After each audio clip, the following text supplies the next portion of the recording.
খাবো। কি মদ খাবো। কি মদ খাবি? বল বাংলা মদ, বাংলা মদ।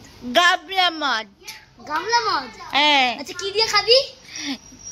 টিপ দিয়ে। না মাংস দিয়ে খাবো না, আমি টিপ দিয়ে খাবো। ও গামলা মগ চিপস দিয়ে খাবি?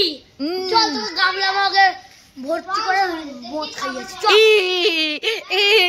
চলো চলো চলো চলো। অত চারি কথা করেন তো।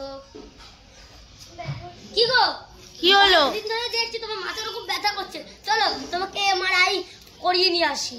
আরে এমআরআই করতে কত টাকা খরচা হবে? ওই তো 8 থেকে 10,000 টাকা খরচা হবে। ওই 8 থেকে 10,000 টাকা তুমি আমাকে দাও।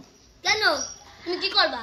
আরে পাশের বাড়ির রুমা বৌদি আছে না, একখান শাড়ি নিয়ে এসেছিল, ওই শাড়িটা আমি কিনবো, তার জন্য। কত দাম ওটার? ওই 8 থেকে 10,000 টাকা লাগবে। হ্যাঁ, তার জন্যই তো মাথাটা ব্যথা করছিল। ওই এমআরআই করে কোনো লাভ নাই, ওই টাকাটা আমাকে ছাড়ো, আমার এমনি মাথা ব্যথা কমে যাবে। অত ছাড়ি তোমাকে, দাঁড়াও আমি ওপর থেকে লাঠিটা নিয়ে এসে তোমার পিঠে ভাঙবো।